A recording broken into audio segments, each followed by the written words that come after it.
Hey all, here is a replay version of the most recent live stream Q&A on all things Social Security that occurs every Wednesday at 1 p.m. Eastern Standard Time. So this is with all the little silences carved out of it. So I hope it's an easier listen for those who are doing the replay versus being there live. And we'd love to see you live. So feel free to pop in. Bye-bye now. Hey guys, can you hear me? Let's get that out of the way first and foremost. I see Kevin, RD, La Lulu. Let me know, guys. Can you hear me? I see Dimple. I don't want to pull Jonathan. Remember he was saying he was on mute for like 20 minutes or something like that? That was pretty funny. Daryl's saying, yes, I can hear you. Awesome. Thank you, guys. Michelle, same to you. Okay. Looks like Kevin Johnson was first in the house. Thanks, Kevin. I love you guys being kind of early, or else I'll be sitting here twiddling my thumbs, right? RD was here, Lalulu, Dimple, Daryl, Michelle, Kevin. Just a real quick go over before we start. As you can see, I'm not in my normal place. I am in central Pennsylvania today, working from here this whole week, actually. Okay. I just wanted to review what's coming up in case anybody's interested. As you know, on Friday, tomorrow will hopefully be the replay of this with all the delays carved out of it through some software that gets rid of those quiet moments when I'm reading. We'll see if that gets up. It didn't work last week. In fact, I don't think that came up. I thought it went out Saturday because YouTube was very slow processing. It didn't even do it for days. And then, I don't know, I thought it went out Saturday, but it turns out it didn't go out till like Monday or something. Anyway, so Friday we have a little ditty about my old stomping ground, New Jersey, and a dude who stole Social Security monies and some other benefits from his dead father for almost 20 years, and it was about $700,000 worth of stuff.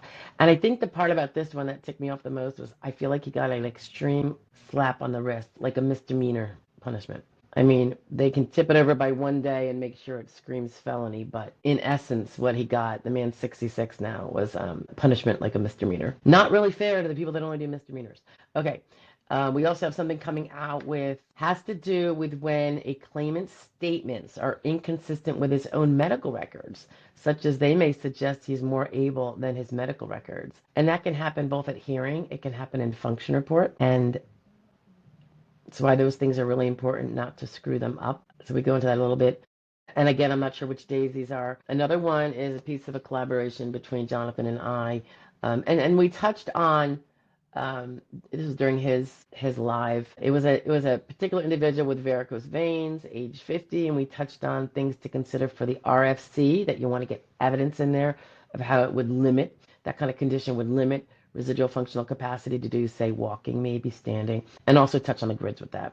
And then another one, and this is the last one I actually have in front of me that I can see, we touch on the issue of earning back some credits, some Social Security credits, to get SSD when they have scrolled off your board, since that is a moving window of when you have to have had your credits earned right behind you when you file for SSD. So we touch on that a little bit. Anywho, all right, let's get back to it. All righty-o. So does anybody have any good questions? I see Kevin's in Tennessee, and he's still waiting for his ALJ hearing. Okay, I know can be a long wait, and it's sometimes frustrating to really wait, right, Kevin?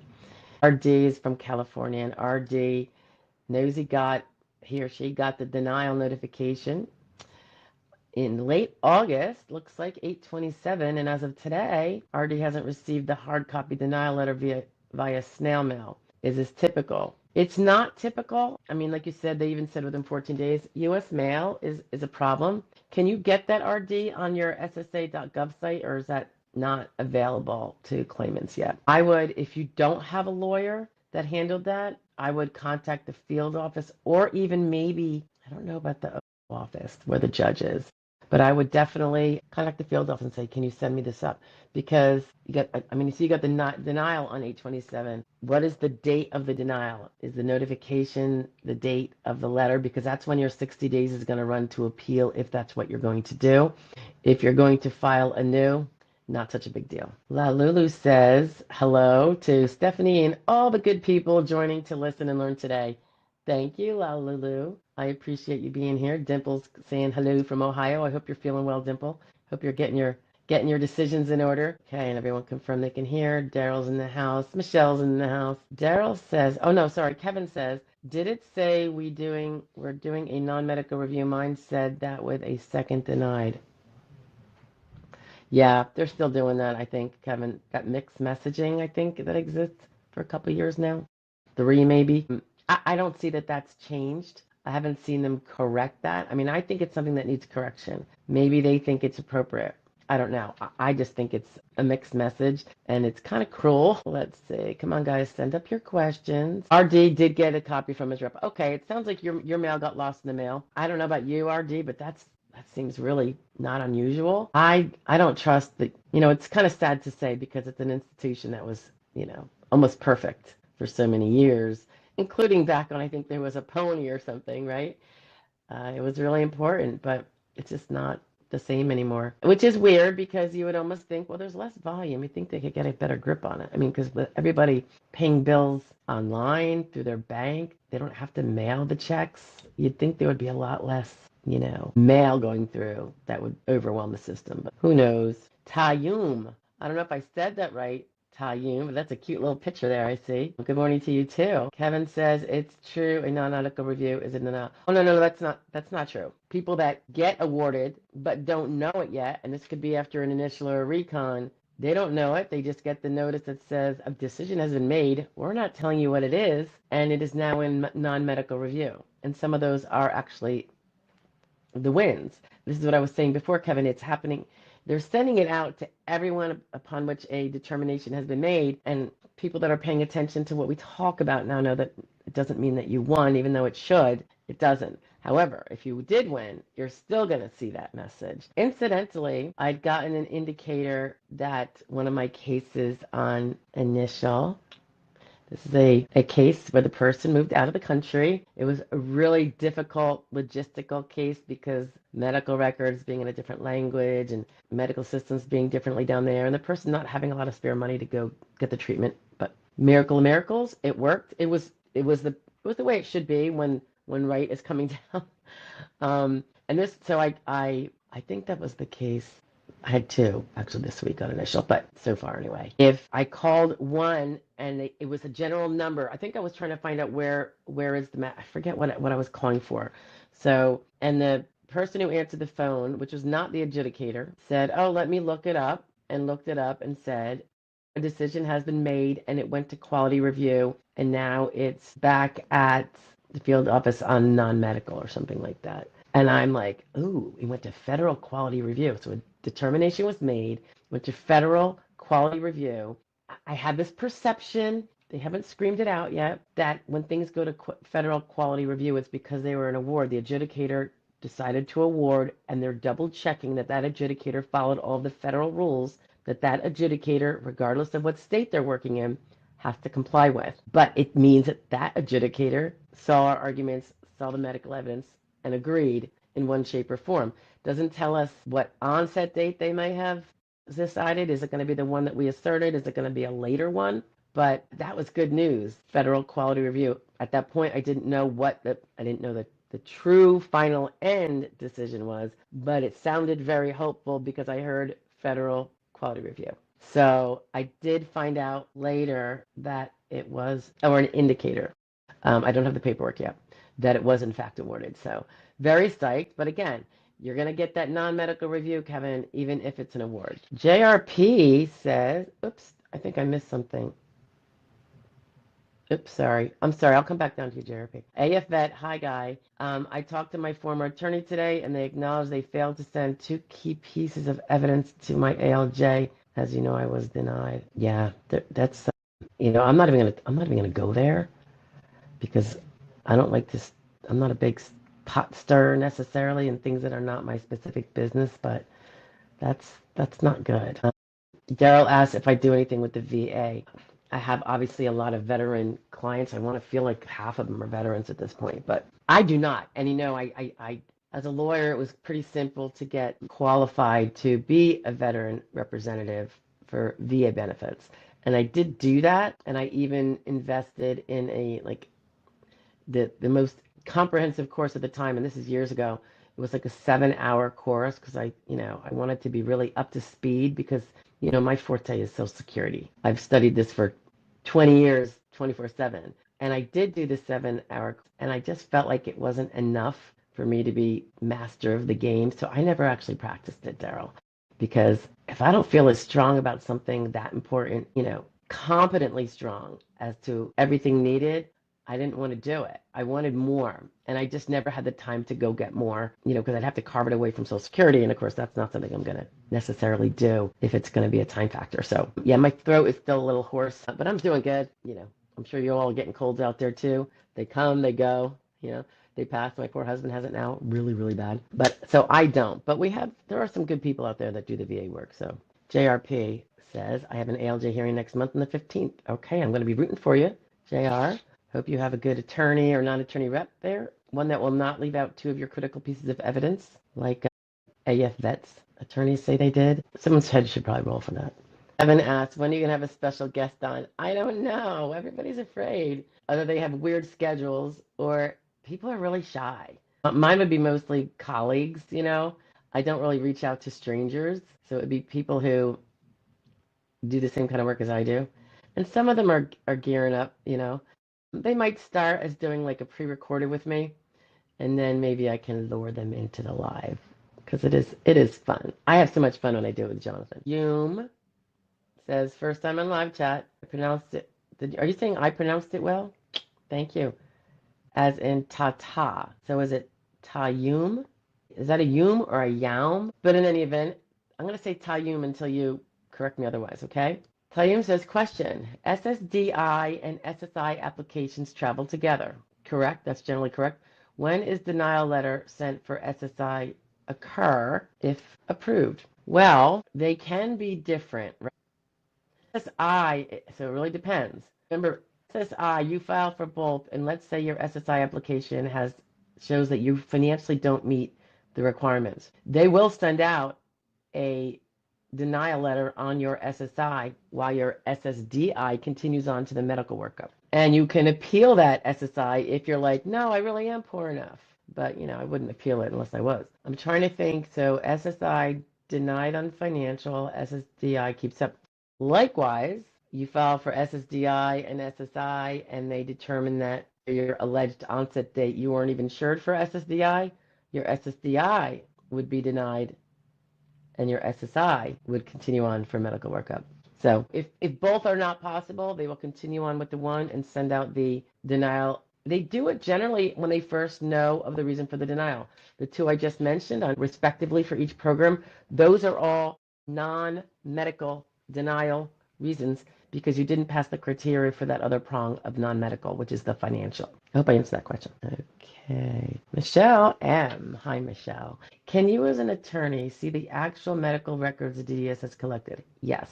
I have quite a few. I can from my clients who are registered to me with the SSA. I have quite a few key medical info with my providers and hope DDS gets everything. Afraid DDS won't get my RX, I think she means prescription, for the roll later.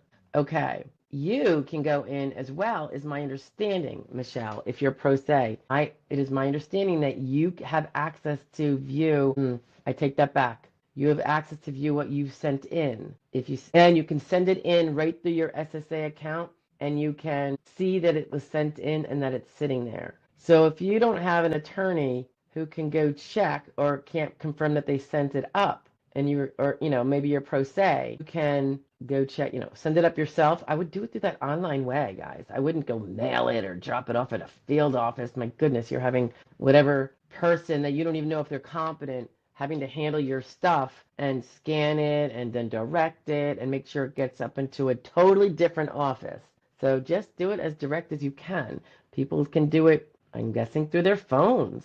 And I thank Miss Anna, who I won't say her whole name, but a nice person named Anna who told me that that was in fact possible. And I think I just therefore got some of the narrative on that and did a video in the last few weeks on that capability by pro se people. Okay. Michelle, I'm not sure if you can see the whole medical file that the DDAs has. I only know what I believe I know is that you can see what you've uploaded and that it's sitting there. It would be nice if you could see everything. And if anyone ever finds to the contrary to that now they have added it where you could see everything, please let me know. I'd love to share that. If you are a pro se, if you have an attorney, go through the attorney or a non-attorney rep. I would definitely cover bases with them because there is duplication bars that, we're not supposed to breach. But if you are pro se, Michelle, why not? I mean, I would send up everything I have, because if they're not showing it to you, you don't know if it's up there unless you are so fortunate as to get the adjudicator on the line and they're willing to spend time with you parsing out your medical file from their very, very busy schedule. I don't know that they're going to be amenable to that. I'm sure they're extremely busy and don't have the resources to do that. But you know what? Guess what? It's your case. I would not hesitate to send up something unless I had perfect reason to know that it's already up there because you're the one that's going to pay the price if it's not. So I don't think you're over the top if you do that. Would I recommend any for the VA? I'd have to give it some thought. I can remember who is and who isn't. But there's plenty out there that do. If I come up with any, Daryl, I will. I'll put it out there. Okay. Maybe I'll post it on the main channel comment area. Tayyum says you pronounce it right the first time, so it's Tayyum. I'm on step 3, and step 3 is the step. It's where they're working up your file to see if you are medically disabled. The rest of it is some of the questions they ask after they do all the hard work of getting the medicals, having them reviewed, getting your RFC. That's all done in step 3, and getting your work history report and your function report and all that. That is all step 3. SSA website has both applications active. Good. Medical examiner assigned September 11th. Okay, so you're just at the very beginning of step 3. So that's great though. You're not waiting for an adjudicator. That's awesome. Oh, Michelle, you're one of mine. Okay. I didn't know. Didn't know. Okay, Michelle D. Gotcha. All right. Yeah. And if you want, I'll go, if we're in there, and I think we are, I think we just got in recently, right? I'll go and see if the roll later is there, whether they have it or we have it. I'll do that today because I agree with you. That's really important. I'm sure if we were in, we've already sent it up, unless if we just got up in the last several days where they connected us to see that, I'll just have to go refresh. JR, I have an attorney, but she hasn't asked me for any of my medical records for a while. Does that mean she has all the medical records she needs?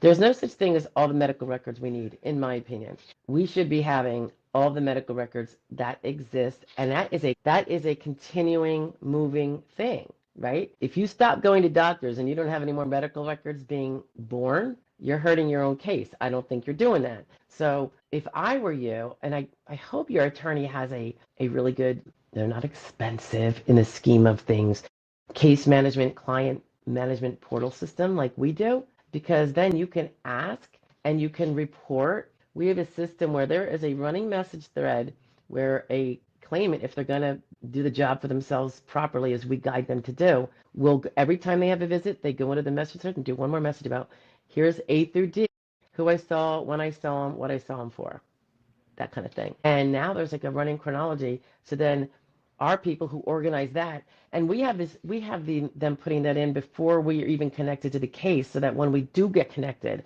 we can make sure that the adjudicator will have that, all those subsequent visits information, so that when she orders, she knows what she should be seeing. Or if she already ordered, she'll order again and get that updated.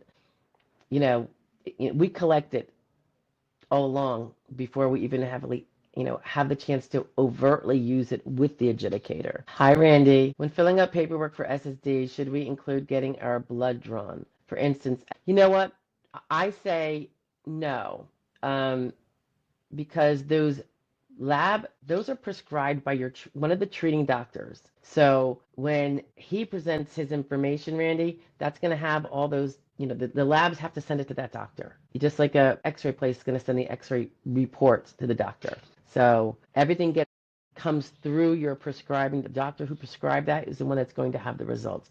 So you don't have to put diagnostic lab addresses on the doctor page, like those doctor pages and stuff like that. I know sometimes people do it. I think that they're wasting their time. It's not going to help us. And in fact, we won't even give that to the SSA because they're going to want to see the doctor that prescribed it so they can get it through. And I think the labs won't even necessarily send the records. They're like, nah, we just send it to the prescriber. So save your fingers if you're filling out that page. Sunflower with all the 9s. If your doctor says your physical limitations are equal to light work and your last job was light work, Is it still possible to win your, is it still possible to win your case based on symptoms with the high time off task? Yes, it is. And by the way, it's fine. Okay, let's parse this out a little specifically because this might apply to a lot of you.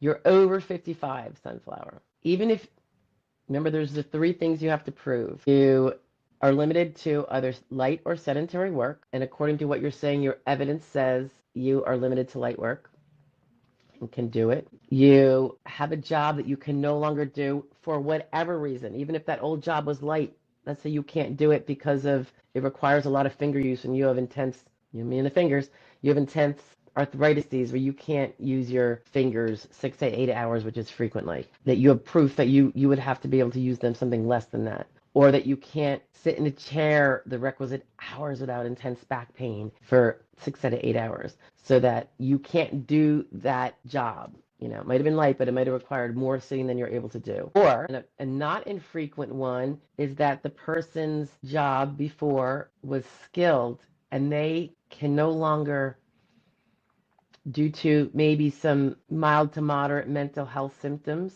that they're treating for, so it's in the mental health records, they can't do that job because it requires certain mental skills that they no longer really have the capacity to do. Yeah, they have the capacity to do light work, like that job's like, you know, but not the other parts of the job. So remember, there's many ways to go after the fact that you can't do a prior job, even if you exertionally you fit the mold. Another part of that is, because for instance, let's say it was a high funk, you know, like you were with the public all day long, customer service, cashier, and you have now a social phobia and you're treating for it. So it's, you have a therapist and you know, you're doing everything you have to do for it. Being a job in the public on a frequent basis, dealing with the public frequently, which is 6 to 8 hours, that might be something you could prove you can't do. And that would also knock that job out of possible. So that's step 4, of course. And then the remaining part then you would have to prove is that if any of those job skills from that prior job transferable to a job in that light or under range that you've been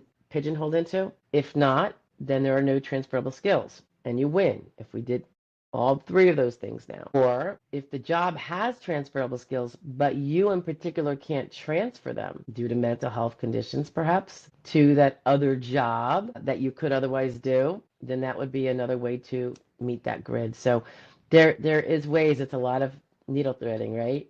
But you just got to find out what is that path to meet those laws and then get the proof to show that you meet them. It's very possible to meet them, but if you don't get the proof, it's like you didn't, even though in reality it's true. Sunflower says, also mental limitations are listed as markedly limited for many areas based on fatigue and decreased ability to concentrate with anxiety and depression. Thank you. Okay, that's very good. Like I said, that's going to hit on some things potentially. I don't know what your prior job is, but give that some thought. When you say your mental limitations are listed as markedly limited, I assume you're saying you have a doctor that says that. So doesn't mean it's gospel yet, but, you know, potentially the adjudicator, whether it's, you know, you're on initial recon or going before a judge, will find that to be reliable opinion evidence. Nickerson Mancio, hello there to yourself. Oh, he says, your videos have been very helpful. Well, I'm glad. Feel free to subscribe, like, and share. That's what we're supposed to say, right? Okay. Temple says, you mentioned the SSA getting an RFC report. They get it themselves to their own internal doctor. Is that the one we fill out? No, neither one. So RFC is an assessment, okay? It is an assessment made by one of their internal doctors that you never see after he gets all of the medical evidence. Now, sometimes we try to have another doctor present an opinion on what someone's residual functional capacity is. That would be an MSS, a medical source statement. Sometimes we, you know, a lot of doctors won't do them, as many of you know, and I'm always giving guidance on trying not to just bull in a china shop, go send them a 10-page generic RFC form from the internet that's going to include things that they know nothing about because they don't treat you for all those different conditions. So, you know, but sometimes if we have a willing doctor and we have a tailored questionnaire, like 1 page, very tailored, so he's not spending a lot of time, and it definitely goes into what he treats the person for, and we already know what his own medical records say, so that we're hoping that his opinion will be supported by and or support his own medical records. We might ask for a medical source statement, of these particular questions if he's willing to provide an opinion on certain cherry-picked task abilities to see if there is a very reduced residual functional capacity, in his opinion, to do that particular skill. So can your own doctor be the one to do it? Yes, they're still going to have their doctor do it.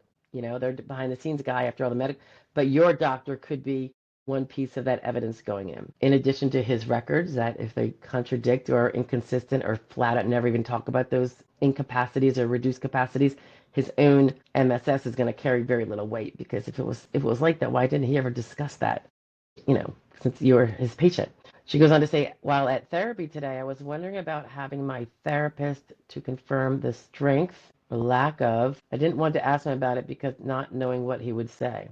I understand.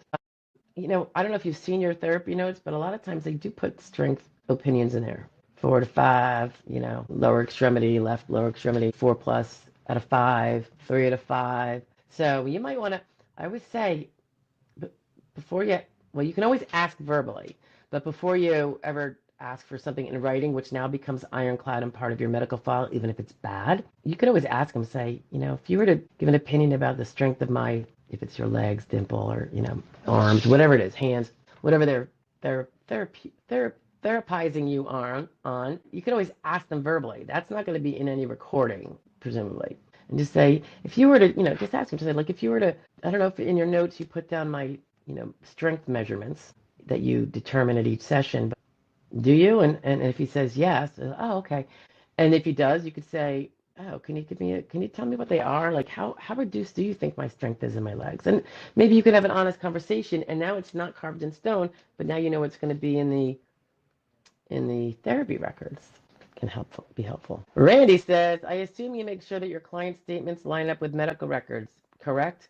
We don't let our clients lie to line up with the medical records. So that would be no. Everyone has to be super honest. However, when it's something like a function report, Randy, or, you'll see all the videos.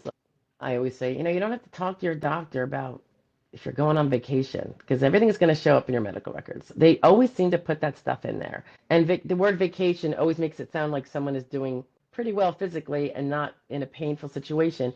And if your claim is contradictory to that, it can look a little inconsistent. So, as you know, unlike maybe the majority of practitioners, we do work with our clients so they fully understand the function report questions, and they don't go out until we are all jiving. So if something looks like, gee, that doesn't, and by the way, the function report, Randy, gets done before they have your medical record. So you can't always hedge that. But if we know what would be, knowing what the person's impairments are and having done this for decades, we kind of have an idea of what those likely symptoms are in general. So if there is a function report and there's a weird answer that I'm like, ooh, that doesn't sound good, I'm going to want him to rethink this under, with this additional information, like this looks like this. That's how we get more responsive responses from the client.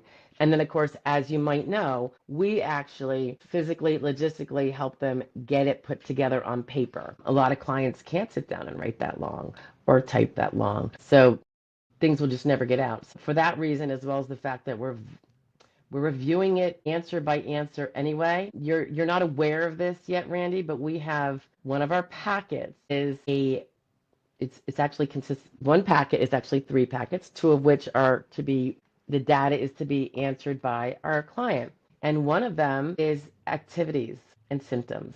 And it includes many of the questions that are going to be on the later function report, which is one of those statements that is going to go into your case mandatorily under SSD rule and will eventually be in front of a judge. You have to go in front of a judge. So those questions are all covered in this data packet, and then additional ones, because there are so many more facts to one's activities and symptoms that the SSA will not be asking about that we know are really implicating in the disability. So we ask them. So we gather more data from the client about activities and symptoms and such that can be used to help them tailor the answers to their function report, because now that the fact that it exists, because now the question has been asked and answered, it can be incorporated into their question for a more responsive answer to various questions that will show up on the function report. It's also helpful believe it or not, for the work history report, which is we ask for the job history details, which is very, very similar and not much deviating from what will eventually be the work history report, which is the new version that came out in 2024, which was, I feel like, the first new version in gazillion years, but a much, much better version. So I'm glad they did it. But yeah, we get all that stuff. And you guys actually never, we logistically put in all the answers for you based on what you have told us to put in. And if any of those are, we have a conversation. So you'll have fun with that. Take it easy on the post office. I know, right? It's not the people. It's just that it is. What do you think, Randy? Maybe understaffed? I don't know. Hi, Beth. Wouldn't the blood draws be beneficial to? The blood draws are going to be in the records, Beth. We just don't get them from the labs because they send them to the prescribing doctor. If we did, they would be in duplicate. And yes, for particular, absolutely, blood draws can be very, very important, particularly the positive ones. So while they all, the medical record is everything, guys, good, bad, and ugly. It's gonna be medical draws that are not indicative of a problem as well as the ones that are. But remember, there's two sources. So you don't go to the diagnostic center when they're already sending it to the treating doctor, which they have to do. But just to finish your question, since I cut it off, wouldn't the blood draws be beneficial to show how much we are attending appointments, aka away from work, if it's being done at a freestanding lab versus doctor's office? It could be. It could be. Of course, lots of labs are open in the evenings and stuff. So them in and of themselves, a lot of times it's the excess appointments that can't really be negotiated. It could be dialysis, got that kind of thing. IVIG, that, when there's a nurse that comes to the house during regular working hours, those kind of things. Blood draws, there's weekend hours. I mean, they're all over the place. And so those are not so much the ones that one must necessarily miss work for. I would say never hang one's hat ever. It's not the strongest. It's a crumb. All those things those are smaller crumbs than some of the other bigger crumbs. The garden variety, lab work that everyone gets done. Have you represented any claim related to speech impairment? I would say no, although I did have a case once and the person ended up withdrawing. I think they got a job and it was a really bad speech impairment. A lot of people have speech impairments, Tayyum, but not so bad that they can't communicate one way or the other. It just might not be, what a speech impairment may do. Usually the ones I've had do not rise to like a listing. They're not, unable to talk at all. They're not, mute or anything like that. Usually what they do is a speech impediment carves out a lot of jobs, such as perhaps all the ones speaking to the public, if it's more than rare. That's a lot of jobs. So you know how we have to carve out, 12,000 jobs out of the basket of jobs that you have to prove that you can't do. Speech impairment will carve out certain ones. But it's generally, in my experience, not the only impairment the person has, because by and large, they'd probably lose.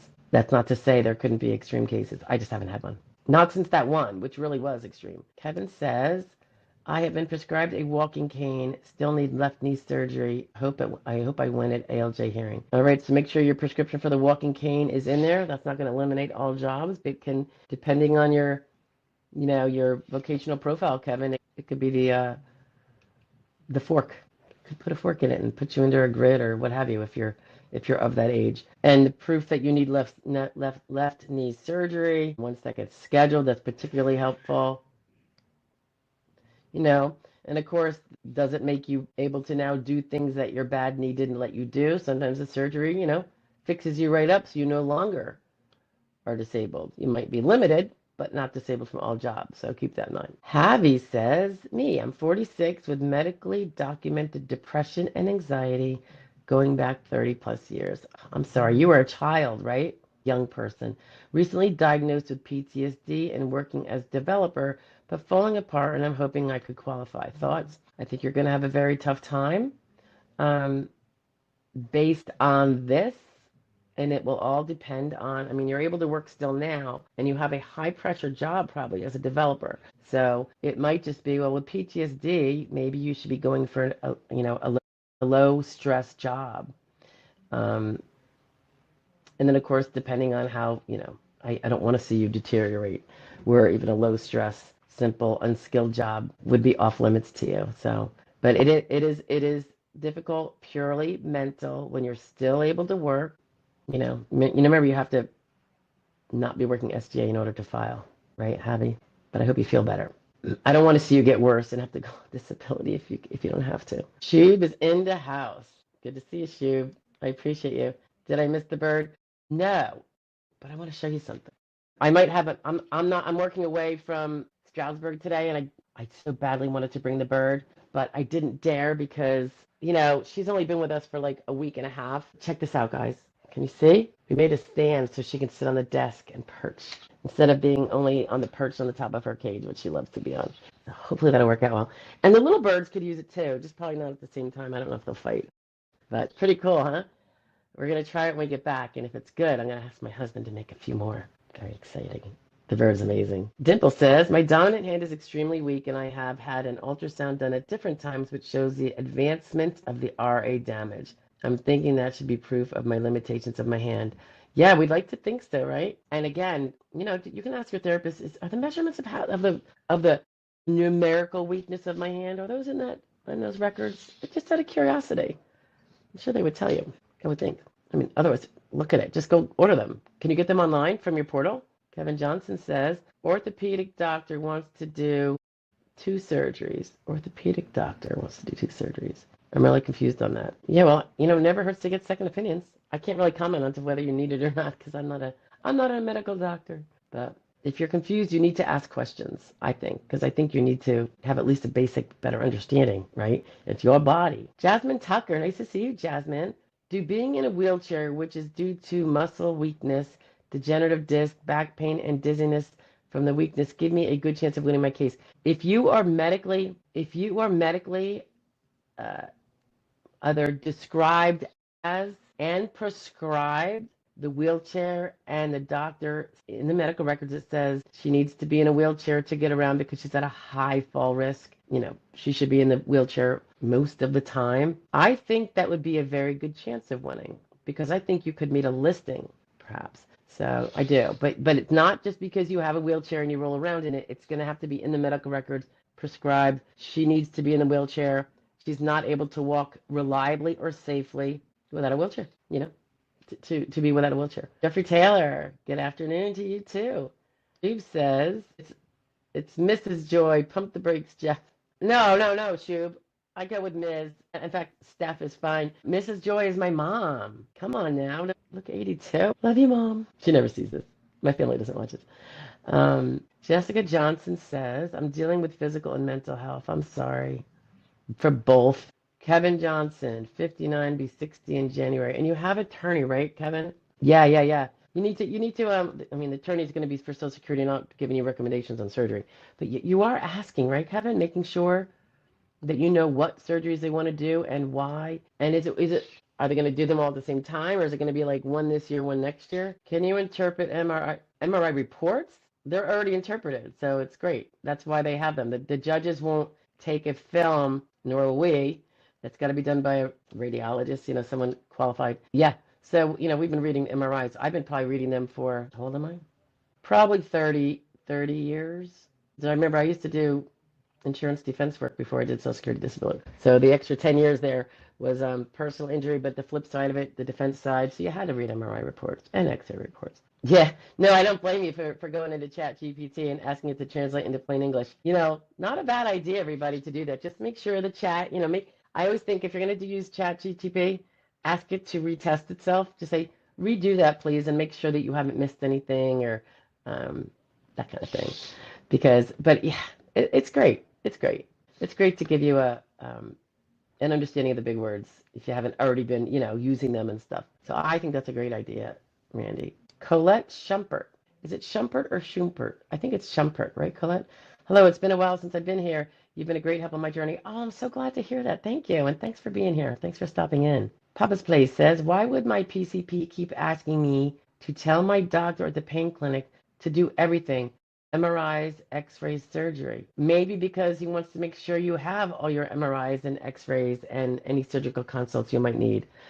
I'd like to think, I don't know what you guys think about this, a PCP, they're not the specialist, but I think of them as like the home coach, not the specializing coach, not the batting coach, not the third base, who sees the whole picture, but is not like, I don't want to say he's the jack of all trades, master of none. That's not what I'm saying. But it seems nice if if a PCP will be the guidance and say, yeah, you should, kind of like a guidance counselor on top of like definitely being the treater for the non-specialized problems that we get. I think that's good. It sounds like he's telling you to, he's sending you a specialist for a reason, you know.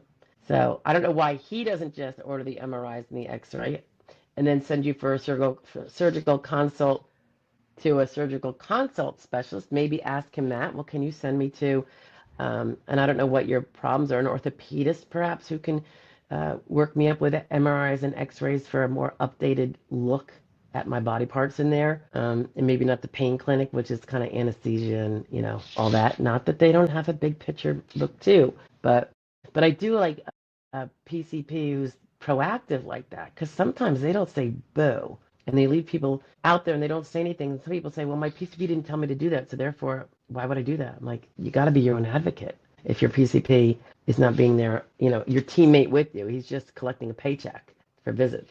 So I think that sounds, from the way you say it, Papa's Place, that doesn't sound bad. Jasmine says she has a high fall risk. Yeah, I would imagine if you're in a wheelchair.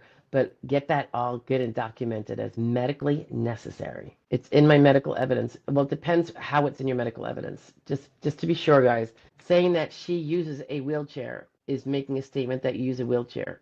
No different than if you said it, because they know that they're just getting it from you. But if it says, I have prescribed her a wheelchair, she now requires a wheelchair because she is at great risk of falling, and she cannot walk far without falling, being overcome with weakness or dizziness, that kind of thing. So how it's said in there can be important. Colette Schumpert says, my contact, the DDB. Okay, so yeah, that's probably another word for the DDS, guys. Disability Determination Bureau is probably what her state calls it. Other ones, it's DDS, Disability Determination Services. It can be a variety of things. Anyway, her contact, which I assume might be your adjudicator, or it might be maybe a assistant helping gather documents, but not the adjudicator, him or herself. Anyway, Colette says that this contact told her she didn't need any more of my health updates that they sent to my filed office and request for some work history. Does that mean they're finished? Well, she says she's got enough. I'd still send them, but that's just me. It depends. Does she have enough because she wants to award you? Or does she have enough because she says, I have enough that shows that she's not disabled? So, you know what I'm saying? It's not like they're on your team. They're supposed to be just objective people doing their job, collecting the evidence and making the findings under the law. Did you ask her? I'm just curious. They probably won't tell you. But sometimes I put them on the spot anyway and let them say it. Can't tell you. Jeffrey Teller says, my recon was received on Friday, okay, and denied the following Monday. Was told that I could still drive a bus. Reason for denial. I told them I would lose my CDL because I would not pass. All right, well, that's just you saying it. That's not evidence, so that's probably why they had no reason to think that you couldn't do your bus job. It kind of suggests to me, Jeffrey, that if they got your recon on Friday and it was denied on Monday, in your recon, did you say nothing changed and you had no new visits? Because if you had new visits in there, even with the same old doctors, but they're new visits since you applied, they would have to order them. So it makes me think maybe you whizzed through your recon appeal and went, nothing's changed, nothing changed. I'm telling you, I'm disabled. I told you this before. End of story. I'm out of here. And they're like, okay, because they already decided what your other stuff says. So this is your opportunity. It was your opportunity. Present them new and improved material. Now you're heading to hearing if you appeal. Shub says, 45 watching and 14 likes. Come on, people. Yeah, okay. Thank you, Shub. JR says, my neighbor friend has cancer and was denied for SSI, and I thought someone with cancer would automatically. No, a lot of people with cancer can still work, and a lot of them do. In fact, most of them probably do, particularly in the early, in the beginning. They might take some FMLA here and there sometimes, but to get to their doctor appointments or whatever. But yeah, most people, that's not true. There's all sorts of cancers, right? Each case has to go on its own facts. And you can't just say I have cancer, therefore I'm disabled, because that's not necessarily true. Like I said, I want to say most of us have had cancer of some sort of another, didn't necessarily disable us. And then, of course, then there are those that do. So those that it does, they've got to just show that. There are some compassionate listings for certain cancers, and that would probably entail certain stage 4 type of things, and the incurables that have a very fast death rate. progression. Justin Yu says, legal assistant in my attorney office, I'm thinking, says I was approved, but they changed my onset date. Well, I'm glad you're approved, Justin. I'm yet to receive approval letter. Is it common for the attorney to know about approval before me? Well, I don't know what level you were approved at. Was this initial or recon? You all should get the letter in the mail. Maybe it got lost and didn't get to you by mail. That would tell you what the onset date is. Now, yes, now that we have access since the last few months to see the DDE, disability determination explanation, up in the e-file when a decision has been made. And I will say that is how I found out what the decision was. Remember when I told you that the adjudicator, not the adjudicator, the contact said, oh yeah, a decision was made, it was sent to federal quality review. This was earlier today, guys. And I was like, oh, well, that sounds positive. It went to, FQR, because they only seem to do that when the adjudicator wants to award, but things can be overturned. So I did go into the e-file. That just reminds me. And I looked up, and the DDE was filed in there, and I was able to see that the on the transmittal page, it had checked the disabled box. And the dates, which showed me the onset date they found, which was beautiful because it was a couple years old. So that could be how they found out, Justin. So, well, if they did find out the onset date, did the assistant tell you what that onset date was? I mean, hopefully it's palatable and acceptable to you, even if not what you originally filed for. That way you could call it a day and move on with life. I'm hoping. Fingers crossed for you, Justin. Jeffrey Taylor says, waiting on the ALJ. My CDL came up for a recertification. I failed the physical due to my condition and not allowed to have CDL. I would get the proof, the medical exam that had you fail the CDL, you're 60 years old, that's a plus, because that will prove you cannot do the CDL job. Doesn't prove every other job. However, you've got those grid rules at 60 that it might just all work out, because I do know, Jeffrey, that of the three prongs that you have to prove, and the one is that there's either no transferable skills or you are not capable of transferring them to that physical job you could do. CDL driving jobs, the CDL skills are not transferable. I know that from SSA narrative already. So I think you would have a good chance. And I forget what you said. Oh, you're waiting on the ALJ. You probably, it sounds pretty potentially good.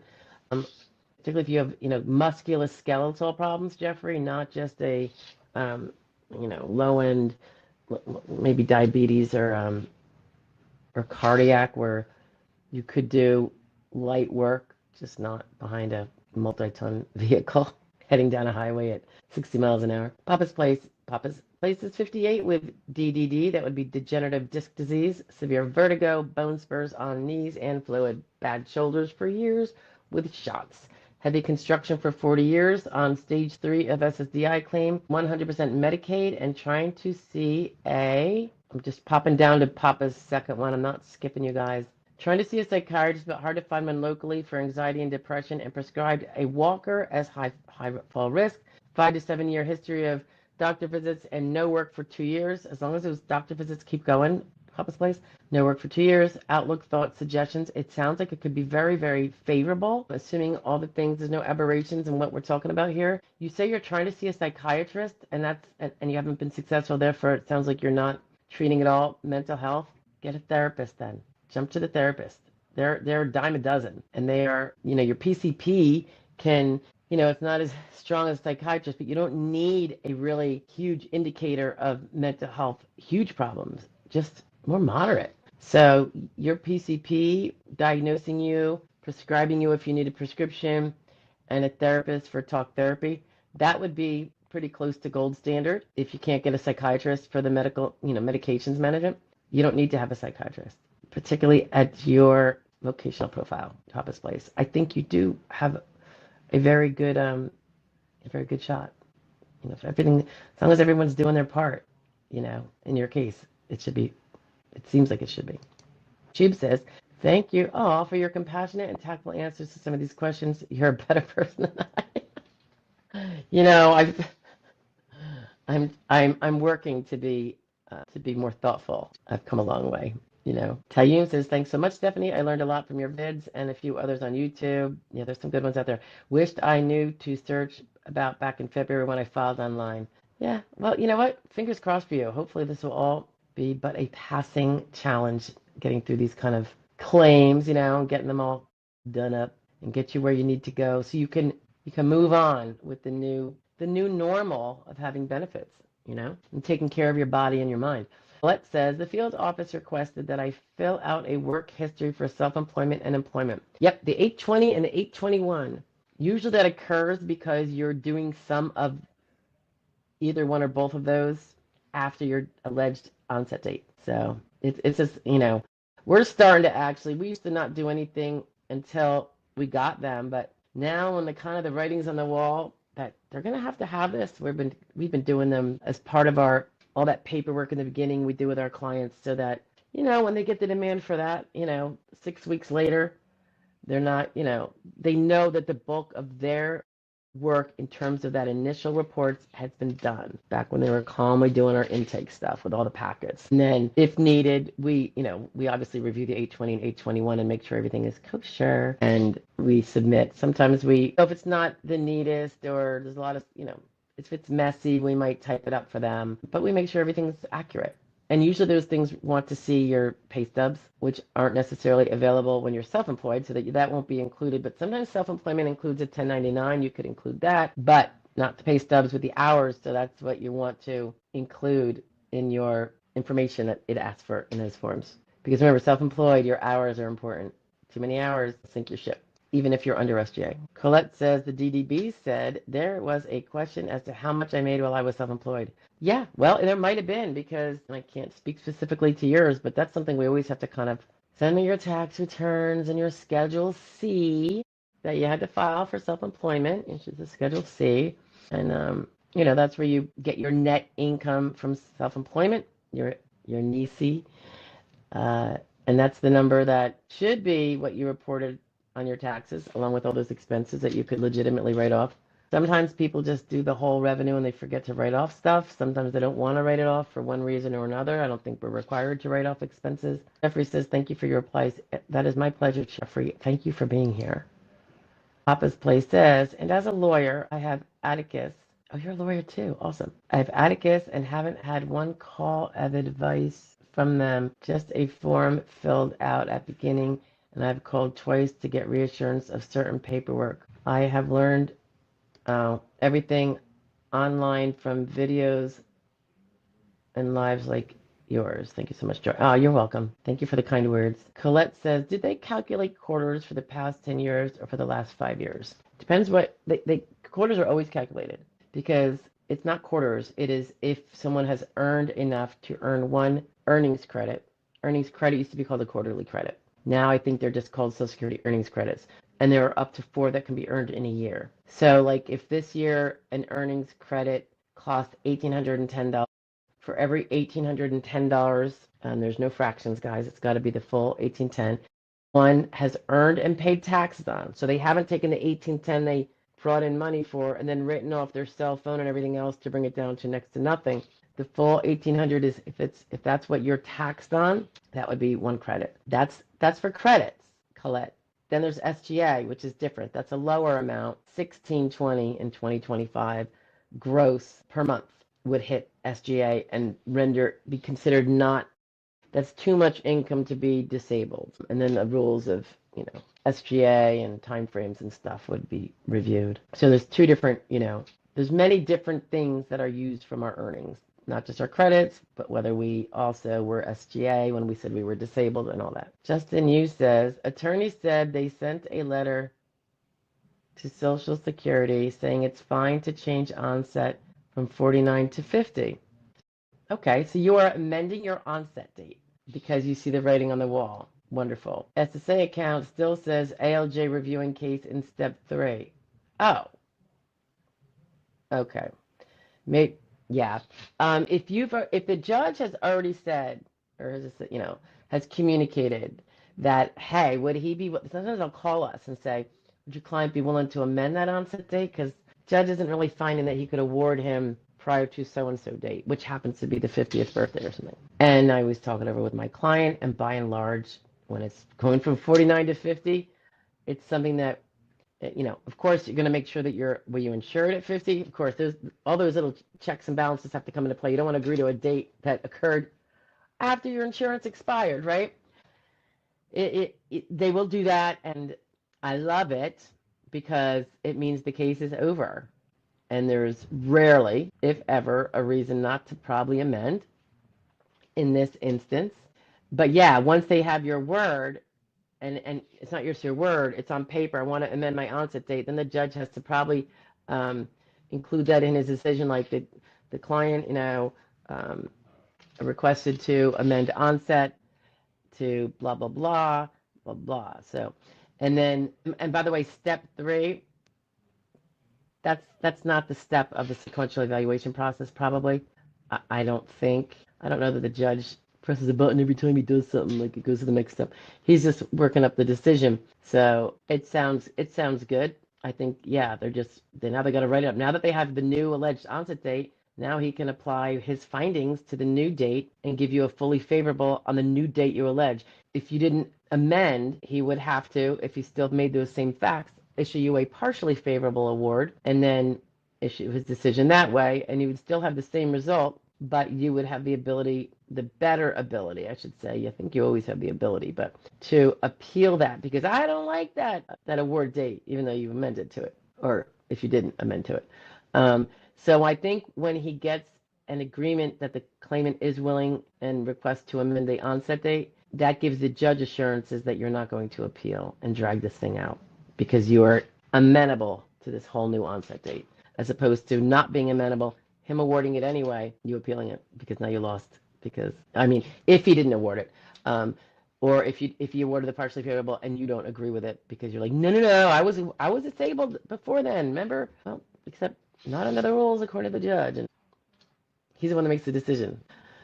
It's usually not a bad idea to amend in most situations like that. Ryan Perez. Hi, Ryan. Does the DDS take physical and psychological exam more into consideration than your own medical documents? I think you might be referring to the CE, the consultative exams, Ryan. It's supposed to be a case-by-case basis, Ryan. So there's not a general rule that they take it more. If they just find that your doctors are more credible, less credible, whatever, like, they weigh all the evidence and all that, it can be where they put more weight on it because for whatever reason they didn't think your records. I mean, your records, depending on what they say, they may not say anything about how long can you sit, stand, walk. A lot of doctors that treat don't include any kind of descriptions about the limitations the impairments are putting on their very own patient that they're treating the patient for those impairments. It's pretty pathetic. So if the only medical opinion about your capacity is from the CE exam, it may be that the adjudicator is like, well, that's the only opinion we have, and it's a doctor, and this is what he says, and he examined them, and et cetera, et cetera. But, that doctor is going to have an opinion, but he's not the one that actually makes the RFC assessment either that holds the water in your case. That is that medical expert that doesn't examine you, but looks at the CE reports, look at all your doctor's reports, and then he comes up with what he thinks is the or remaining functional capacity for all those little variety of things on the mental side and on the physical side. Papa's Place, just for clarification, I'm not a lawyer. Oh, okay, so you're saying your lawyers are advocates or something like that. I think I've heard of that. Is that like a advocacy group maybe? Or maybe it's a law firm. I don't know. No problems. No problems, Papa's Place. I appreciate the clarification though. Colette says, thank you for the information. It has been really helpful. Well, I am glad. Everybody, please feel free to like, share, and subscribe, as they say. My Foot Hurt says, how long does it take to get results after a hearing? It'll depend on how long it takes the judge to make the decision, followed by how long it takes the decision writing pool to have a decision writer assigned to write up the judge's decision. And then the letter goes out once he signs it and issues it. And you should get it in the mail. And it should also be in your electronic file if you have a representative who can get in there. Usually it takes a month or two, sometimes 3, 4. If things are really bad, longer. Hopefully it'll be quick for you. It's better to just know and make a decision, right? Colette Shumpert says, last question. Can they amend an onset date if it's before the date placed on my application? You mean, can they take an onset date and make it a more remote one? Yeah. And yes, they can. And that's always nice. Like, let's say you just didn't realize that, like some people put the day they quit their part-time job. And it was because of all these terrible problems.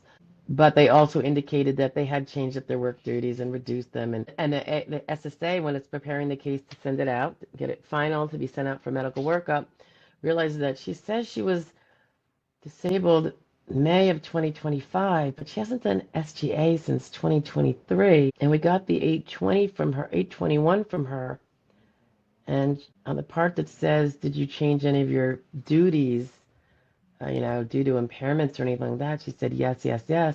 It's possible that she was impaired 2 years ago, and that's why she reduced down to part-time under SGA, and she could very well be legally disabled back then, but she didn't put that date down because she didn't know. And if they're doing a good job, and sometimes they do, that is what they'll be doing. And that is sometimes the reason for the 820 and the 821, guys. It's not always to try to nail you for going over SGA. It can be because they see that you are on your Social Security earnings statement, you're under SGA, and they want to see if maybe you have an older onset date.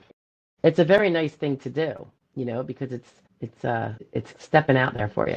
In my paperwork, I see questions about how long did I stoop, kneel, crouch, etc. Randy, you got to tell me what packet are you talking about? I don't think that would be one of ours at this juncture because I don't think you got that one yet, right? So if you're looking at someone else's paperwork and not ours, I can't really speak to it. Although, let me go back up to Randy. There is a very simple page about one job, and it's probably in that packet too, because it mimics the 3368 paper form, even though this isn't going to be a paper application. And in that form and online, if a person only had one job in the 5 years before being disabled, they will gather all those details now in the application instead of, and that could apply to you actually, right, Randy? Instead of sending them later the work history report where you put down whatever jobs you had in the last 5 years. So we're going to get it both ways, so don't worry about that. But if you see that basic one, it says if you had more than one job, skip this page. That's what I'm referring to. But there's going to be I don't think that one gives all of maybe it does. Maybe we did put the extra questions in there since they updated the form. It's in the later form though. So remember, there's multiple packets and there is a method to our method. So Guitar says, so my doctor had a very limiting RFC. Less than 15 standing, walking, less than an hour sitting. I also submitted back MRI with multiple bulges. Bulges aren't really so huge in this world. And my doctor's statement. DDS denied me twice without a CE. I'm surprised without the CE. I don't know. By and large, all my cases have CEs. Could one have squeaked by where the SSA didn't demand one? It's their SSA's choice, not ours. Sure. But by and large, that's just what they do. I have a feeling that your doctor's records, if you had him do an RFC and that RFC looks like it's a gross overestimation of your limitations and it doesn't match up with anything in your file, there's nothing to suggest you should be that limited, that's probably why. There's a good chance anyway. But they should have done a CE then, except if your doctor's records are like showing you fit as a fiddle and then your doctor does like a Sybil turnaround personality shift and then says all these like very limiting things. He might have lost all credibility. That's the danger of asking your doctor for an RFC when you're not truly knowing exactly what it's going to be used for, how it's going to be perceived, and all that, and neither does your doctor. The doctors definitely don't. Papa's Place says, oops, my foot hurt says, okay, mahalo. Mahalo to you too. Papa's Place says, how is it looked upon by the SSD, SSA working on your SSD claim if you change PCPs, primary care providers, on stage 3 of the SSDI process? I don't think it's a big deal. Not happy with the current as 7 to 10 minute doctor visits and talks over me while trying to describe issues. I know they're pathetic when they're like that, right? I don't think it's a problem to change primary care providers. I don't know that it's a problem to change any provider to get a better one. I would only say don't burn your bridge with the current one while you still have to see him until you get that next visit lined up and soon. Let's say that the first one you can get with someone else is 5 months away. Stay with this one throughout. No harm, no foul, and it's none of his business that you're leaving him. If you can help it, keep it to yourself, and then you just move over. That way, there's no big gap in those records. Treatment. Yes, Colette confirms that yes, that is what I put on the app the last date I worked my part-time job. Yes, so they're looking out for you, Colette. Jasmine Tucker says, shouldn't they take medications? Yes, they do. I'm on like 14 medications, one including methotrexate. A lot of people are. I have a lot of clients with that, which all combined has me loopy during the day. Yes, they do. That's on your, is it the function report where they ask about the side effects? No, that would be either in the application or the appeals as well. Yeah, and so when we have medications, by and large, they usually will knock out extremely brainiac jobs, high fast moving mental jobs, and fast moving physical jobs. So maybe jobs with pace.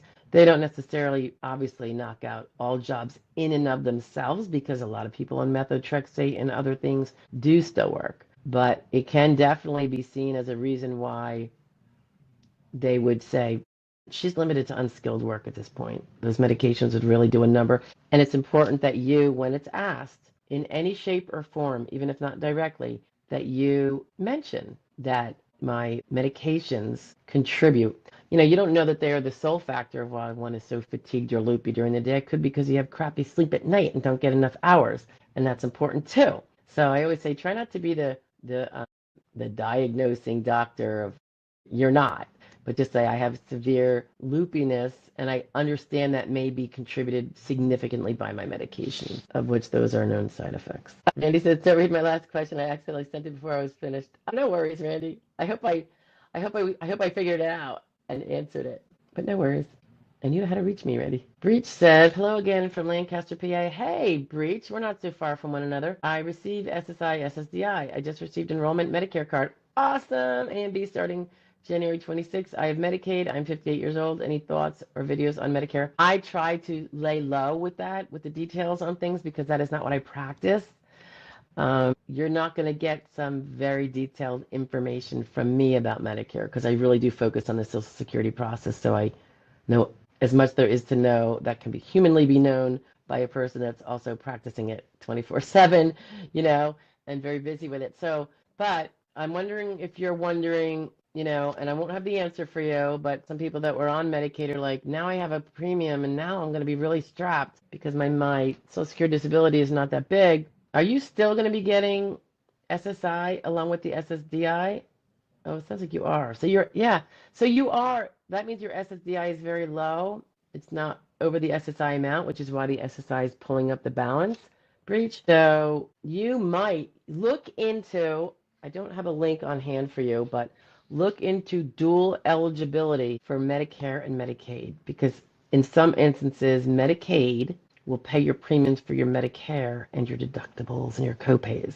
And that will leave more of your rather small income in your own hands for your food and your costs of living otherwise. So it leaves more for you to have a better quality of life if you can get into that dual eligibility. And I can't go into any specifics. Another reason why I steer clear is because Medicaid is run by the states. So I'm not adding 50 areas of law to Social Security, but it's all. I always have that. Well, there's that little bit of knowledge is a dangerous thing. I have enough to tell you that you need to look further. You should delve into this area and see what else pops up. Papa's Place says, okay, thank you, Joy. You are welcome. Randy says, I see a question about how long did I crouch, stoop, etc. I don't see anything about twisting. Yeah, they don't notice that they don't put that on there. I sat in a vehicle with lap belt and shoulder belt twisting from left to right for hours a day. Yes. Now keep in mind, in the new work history, one of the questions is, and I love it. It says, "Why can't you do this job now?" And that would be one of you. They give you a little small space. So we have learned the art of abbreviating phrases and getting it all in. But if it's in there's so many areas where these things can be shared, and the twisting one is a really important one. I agree with you because I think even with regular driving. Now, I know it's more when you're doing a big truck or anything like that, but driving in general, we're all supposed to be able to go like this, right? But yeah, for sure, when you're driving, delivering, and all that stuff, that would be really critical. Papa's Place says, I just asked the question about my lawyers because I see so many YouTube lawyers talk about talking with their clients through the process and feel like I'm out here alone and just another client. Yeah, I'm sorry. Everyone, different businesses have their different business practices. Some give less time for that. Again, I can't go on and on about how important it is for any practitioner to have a client portal where they can communicate with their clients. That way, if the client has a question today, he can ask it today, even if the attorney or paralegal or whoever can't answer it the same second. They're working, they're not necessarily hanging on a dime waiting for you to post things. But if they're going through their stuff, they're going to get to it. I mean, during busy times, hearing spells or other busy spells, it might take a few days, but you want that to be in there. I know in my most ideal times, I'm like, we should have a response within 48 hours, or 2 business days. When things are, in the middle of hearings and stuff like that, sometimes it's usually the same day, but then there's other times where it's like, oh my goodness, it's like a load of documents came in and, it might be a few days, but I think my clients always know they're going to hear from me. And if they don't, they go, hey, you live? They have the power to do that. They also have the power to text the portal texting feature too from their phone, so they don't have to log in if they don't want to just send over a quickie like that. All right. Looks like we're good, guys. We've been going an hour and a half. Does anybody have any other questions? Anything I can answer? Let me know. I'll give you a minute. I will reiterate here, I suppose, that if you are looking for not for representation, I'm going to post it. I'm slow here. Oops.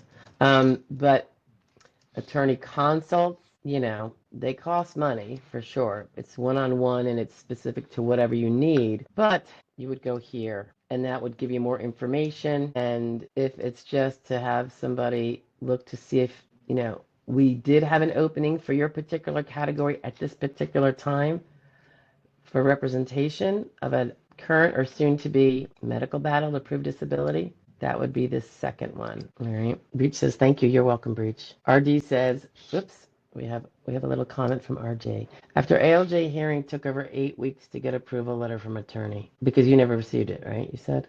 Try to remember what you said. Yeah. Sometimes it's slow. I don't know. We usually just, hey, we don't have the paperwork yet, but looks like it's clinched, that kind of thing. And then like, just wait, we got to get the paperwork. So if I said, we don't have the paperwork yet, but just keep an eye out because I think, it could be we kind of gotten the sense from the adjudicator that they're hearing our arguments and are well receiving it, and sometimes you have that little inkling, but I always say, not till the fat lady sings. Are we celebrating yet? Because you just don't want to do that. Not when someone's livelihood is on the line.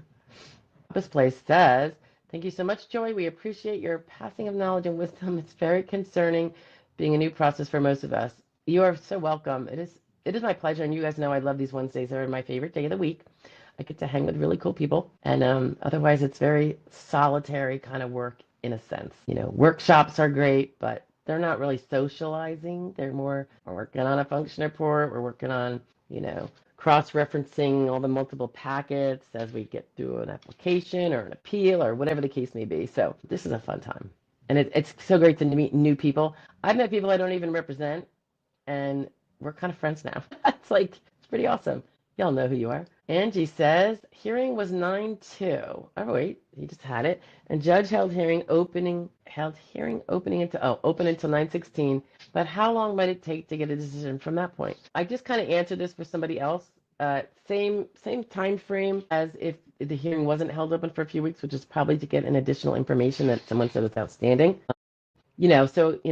The judge makes the ultimate decision. Then it goes to the decision, whatever it is, yay, nay, and maybe he has some notes as to this is why. Go write up a decision, having these notes fleshed out, well cited, the law, the exhibit pages that refer to it. And so then the decision writer is the one that puts it all together in a written form. Some better than others, and it depends on if there's plenty of them, if there's not that many cases at ALJ, at that stage, or is the bowl of decisions getting over full, and they have to just take them as, when they have to get a writer who can take another one, or another set. I don't know how they do it exactly, but you're the one. You're the one says you're appreciated. Oh, thank you. You're the one. I appreciate it. That's really nice. You're appreciated too for being here. I wouldn't be here but for you guys. Okay. Papa's Place says, shall hurry up and wait from here. Okay. So we're all set, guys. I think we're good. All right. We don't have to go longer if there's no more questions. If everyone's good. Oops. Angie pops one in. Is more hypotheticals better than less hypotheticals? Oh my gosh. That is such a good question. If there's one question and there's no jobs, that, Angie, is probably the best situation. There's got to be no jobs with the hypothetical as laid out by the judge, not the supplement ones and he adds in off task and all that. I had a judge once who did 7 hypotheticals and then denied my guy. I didn't expect it. We did appeals counsel appeal, and we did get it completely reversed, not just a remand, but that was because the facts that the judge found at that point now would have him grid out without changing any of the findings of the judge, because the grids are the law. They're not, you would have thought the judge maybe would have applied them since he was close to that age at the time, but he didn't. And maybe he couldn't. I mean, I don't really follow the strictures of when they can, should, would until I have to. But that was 7 hypotheticals and a denial. But I've seen many hypotheticals and an award. So I just like to see one hypothetical with no jobs. It's almost wrapped up in a bow. Anyway. All right, guys. I hope that's it. I hope you have a great week. Everyone be safe. Take care of your cases. Treat. If you have an open claim or if you're soon to have one. And if you've already prevailed, always remember that you have a CDR coming up, so don't forget to keep at least that minimal reasonable treatment with all those different body parts in order and current. Andy had 3 hypotheticals and 2 had no jobs and 1 had a job. So was it like light? First one, light exertion. There was a job. Second one was same RFC VE, but let's just say the person's limited to sedentary. And did the VE say no job for that? And then did the third one go, let's go back to the first one. Let's say it is back to light VE, but let's say in addition to the first criteria, the person would also be off task 20% of the day. Would there be any jobs? No jobs. So that would be 1 with jobs, 2nd with no jobs, 3rd with no jobs. You just don't know the answer. Where's the judge going to go? You almost like to think, well, because he kept asking and getting more and more, that would be no jobs. Why did you do that again? But in my opinion, can't quantify it that way. It would be nice, but it's excruciating.